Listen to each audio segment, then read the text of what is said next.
Bienvenidos a este podcast. El día de hoy vamos a hablar un poco sobre qué es la filosofía contemporánea. El día de hoy también me acompañan 5 invitados que son Leslie, Brisaida, Nicole, Alfredo y Brenda, y mi persona, Isabel. Primeramente voy a empezar hablando sobre qué es la filosofía. La filosofía, según su etimología, que es amor a la sabiduría, también es el estudio de diversas problemáticas como el conocimiento, la mente, la conciencia, la ética, el lenguaje, la belleza, la moral y entre otras problemáticas que conocemos. La filosofía contemporánea es el periodo actual de la filosofía y por extensión también se le llama filosofía producida por que aún están vivos y su periodo inicia a finales del siglo XIX a inicios del siglo XX. La filosofía contemporánea también incluye corrientes como la analítica, la hermenéutica y la continental. Sí, Isabel, justamente de eso vamos a hablar, sobre los 3 tipos de corrientes, que uno es la analítica, otra es la hermenéutica y otra es la continental. Bueno, ¿qué es la corriente analítica? Bueno, esta corriente principalmente se enfoca en la idea de los problemas filosóficos que tienen, ¿no?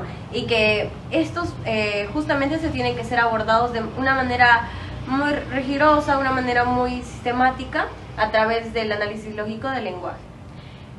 El siguiente es la hermenéutica, que trata principalmente en enfocarnos más en la interpretación de textos, ya sea de discursos, para así tener una mayor comprensión y una mayor interpretación también en sus procesos, ¿no?, fundamentales para el entendimiento.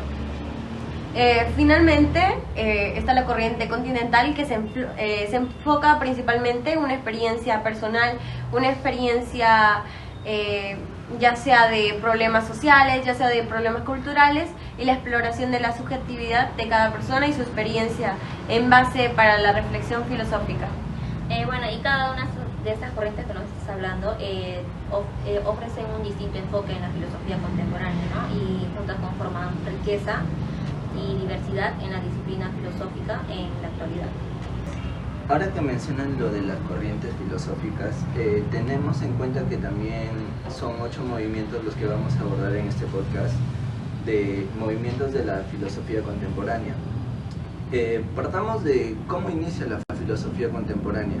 La filosofía contemporánea parte del idealismo de Hegel tras la muerte del último gran filósofo de la filosofía moderna, valga la redundancia, que fue Immanuel Kant.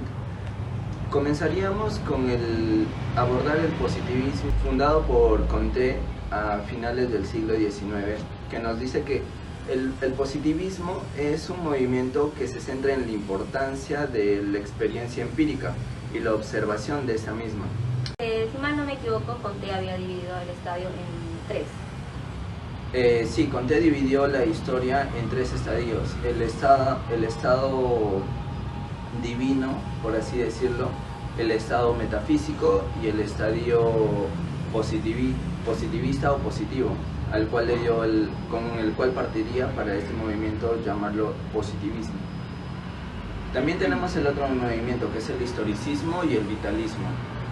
¿Qué nos dicen estos movimientos? El historicismo se centra en la idea de que los eventos históricos son el resultado de hechos culturales, económicos y políticos. Los historiadores buscan entender el pasado a través de la comprensión de las fuerzas que lo impulsaron. Por otro lado, también tenemos el vitalismo. El vitalismo es la idea de que la vida es fundamentalmente diferente de la materia inerte y que la vida tiene una dimensión espiritual única. Los principales representantes de estos movimientos fueron Friedrich Nietzsche en el historicismo, y también tenemos a Wilhelm Dudley en el vitalismo.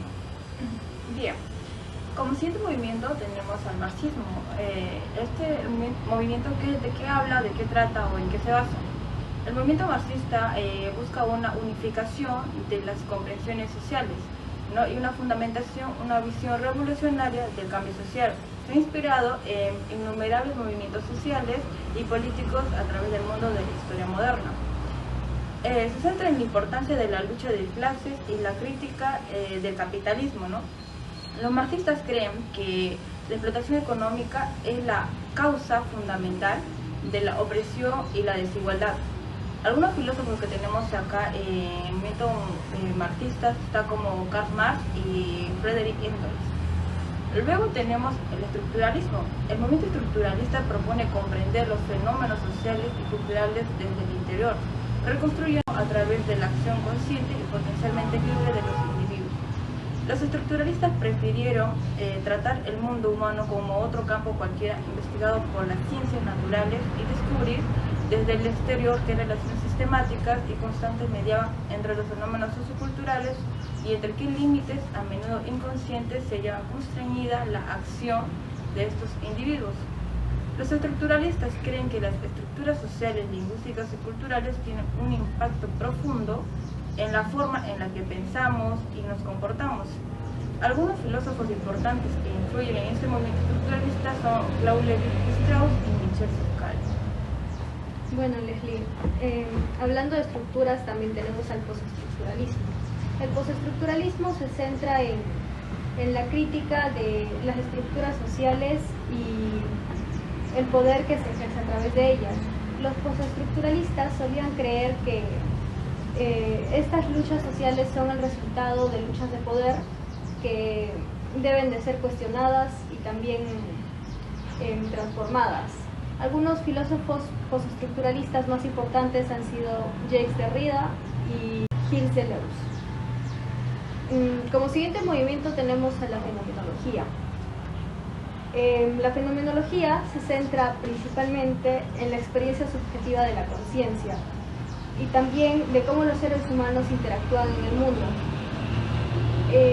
Los fenomenólogos tratan de comprender cómo percibimos y experimentamos el mundo en el que nos rodeamos. Algunos filósofos de la fenomenología más importantes han sido Edmund Husserl y Miguel Heidegger. Ahora vamos a hablar sobre el existencialismo, donde sus principales representantes son Søren Kierkegaard y Jean-Paul Sartre. El existencialismo es un movimiento filosófico orientado en el análisis de la existencia del ser humano, que busca superar los prejuicios, destacando el valor de la persona. Por ello, Søren Kierkegaard nos plantea que la vida está definida por nuestras elecciones y que la elegía es inevitable. Por otro lado, Jean-Paul Sartre nos dice que el ser humano es un ser para la nada, dado su carácter finito para un universo infinito. También nos dice que el hombre es un ser inacabado, arrojado al mundo sin más y que debe existir sin más excusas que su libertad. Por otro lado tenemos el neopositivismo. Es un movimiento que nace en el siglo XX y fue creado por un grupo de filósofos que formaron el Círculo de Viena. Su fundador fue Maurice Schiller, que nos dice que todo hecho filosófico debe ser comprobado por la ciencia. Bueno, ahora, ¿qué me podrías decir sobre las proposiciones del neopositivismo? Se divide en dos, la empírica y la tautología.